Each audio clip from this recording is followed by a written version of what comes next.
This is The Crisis by Thomas Paine. So we started off with speech to the Virginia Convention, where he was appealing to them to declare independence and start a war with Britain. We followed it by the Declaration of Independence, where they actually declared war with Britain, independence from Britain.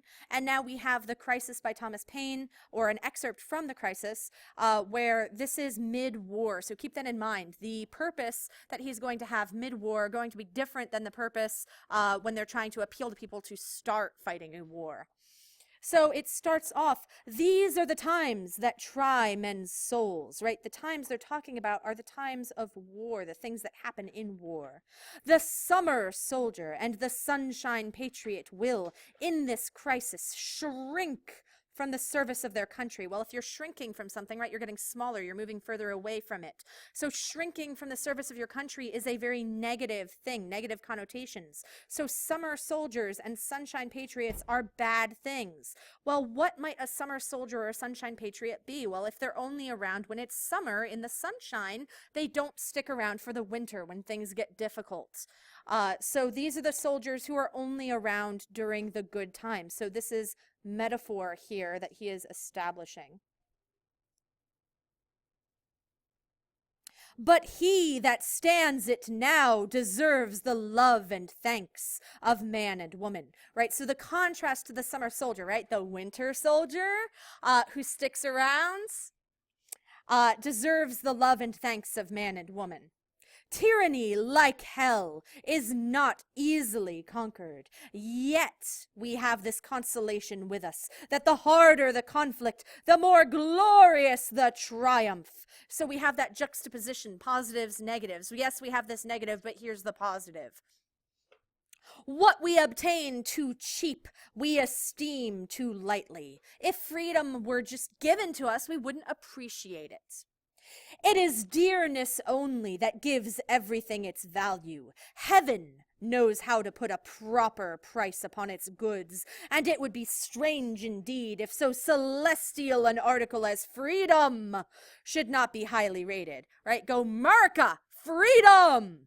Right? It's the most godly of gifts, therefore it needs to have a really high cost. So it makes sense that the cost of war would be high when you're trying to get such a large reward, is basically what he's trying to get across.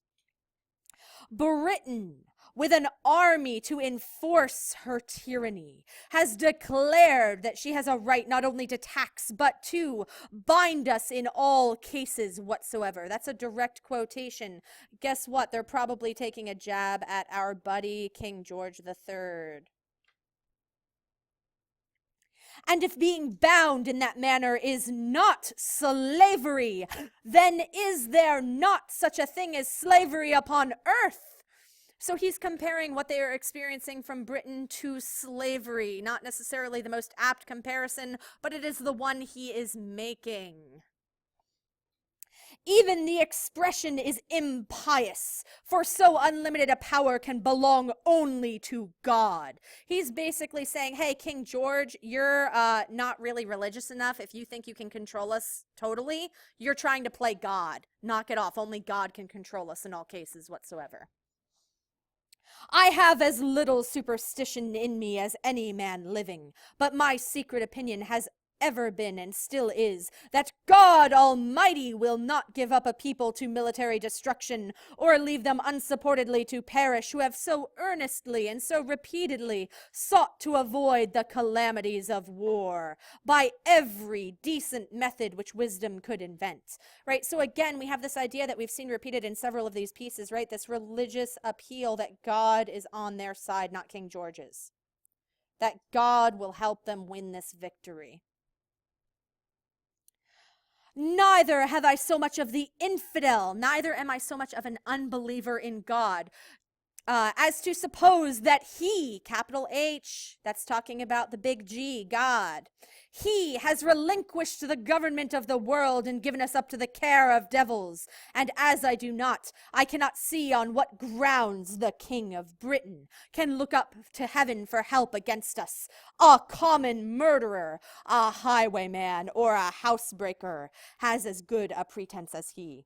So he establishes this kind of comparison or analogy between King George and a common murderer, a highwayman, or a housebreaker, right? He has as much right to ask God for help as they do. God is on our side because we are in the right. I once felt all that kind of anger which a man ought to feel against the mean principles that are held by the Tories. So now he's dissing on the Tories, right? The British supporters in the United States.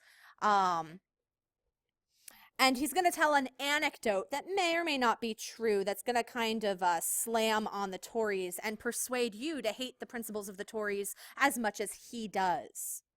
A noted one who kept a tavern at Amboy was standing at his door with as pretty a child in his hand, about 8 or 9 years old. Well, if he's talking about a pretty little child, he's probably going to go with a think of the children appeal. As I ever saw, and after speaking his mind as freely as he thought was prudent, finished with this unfatherly expression, "Well, give me peace in my day." So he's characterizing the Tories as bad parents. And we're going to see why as he continues making his point in the next section. Not a man lives on the continent, but fully believes that a separation must sometime or other finally take place. And a generous parent should have said, "If there must be trouble, let it be in my day, that my children may have peace." Right? So this is the opposite of this Tory's beliefs. Right? So this is what it should have been. This is what Thomas Paine advocates. And this single reflection well applied is sufficient to awaken every man to duty. Not a place upon earth might be so happy as America. Her situation is remote from all the wrangling world, and she has nothing to do but trade with them. A man can distinguish himself between temper and principle, and I am as confident as I am that God governs the world, that America will never be happy till she gets clear of foreign dominion. Right? So this is why they must fight. This is their reason to continue the fight. Wars without ceasing will break out till that period arrives, and the continent must in the end be conqueror. For though the flame of liberty may sometimes cease to shine, the coal of liberty can never expire. So there we have some great metaphorical language. Right? The flame of liberty, the coal of liberty that remains burning even when the fires are out. The heart that feels not now is dead. The blood of his children will curse his cowardice, who shrinks back at a time when a little might have saved the whole and made them happy. So again, this characterization, if you're a British supporter in America, you are a bad parent. You are leaving your children to the wolves in the future. I love the man that can smile in trouble, that can gather strength from distress, and grow brave by reflection. 'Tis the business of little minds to shrink back from the fight, right? The people who aren't fighting, you're cowards. But he whose heart is firm, whose conscience approves his conduct, will pursue his principles unto death.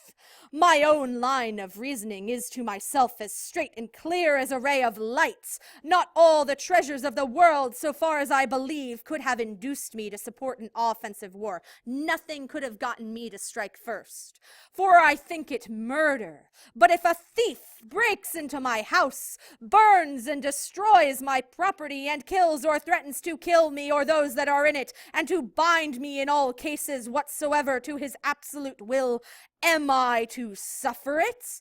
So here it starts off as like a hypothetical that isn't actually, right? So he's making this comparison of the king to a thief breaking into his home, and it becomes really blatantly apparent that this is the case when he again quotes King George. So he's making that comparison of King George to a common thief breaking into his home, that of course they have to defend themselves. What signifies it to me whether he who does it is a king or a common man, my countryman or not my countryman, whether it be done by an individual villain or an army of them? I still need to fight back either way. If we reason to the root of things, we shall find no difference. Neither can any just cause be assigned why we should punish in the one case and pardon in the other. And this paragraph is my favorite part. It's so juicy. Once more we are again collected and collecting. Our new army at both ends of the continent is recruiting fast, and we shall be able to open the next campaign with 60,000 men, well armed and clothed. This is our situation, and who will may know it. By perseverance and fortitude, we have the prospect of a glorious issue. By cowardice and submission, the sad choice of a variety of evils. A ravaged country, a depopulated city, habitations without safety, slavery without hope, our homes turned into barracks and bawdy houses for Hessians. So right here he's saying, look, these are all the negative things that will happen if you're cowards. And this last one, right? Your homes will be barracks, right? The sleeping place for soldiers, and bawdy houses, whorehouses for the Hessian mercenaries. Basically, they're going to be living in your houses, raping your wives and daughters. If you are cowards now, and it gets even worse. And a future race to provide for, whose fathers we shall doubt of. If you are a coward, you're going to be feeding children, bastard children of your wives and daughters from when they were raped by the Hessian mercenaries. Oh, snap. Look on this picture and weep over it. And if there yet remains one thoughtless wretch who believes it not, let him suffer it unlamented. Yeah, if you don't fight now, you deserve to have your wives and daughters raped and to raise the bastard children of these mercenaries. So pretty strong concluding statement there. Definitely an appeal to pathos, not logos there. Very strong appeal to pathos at the end.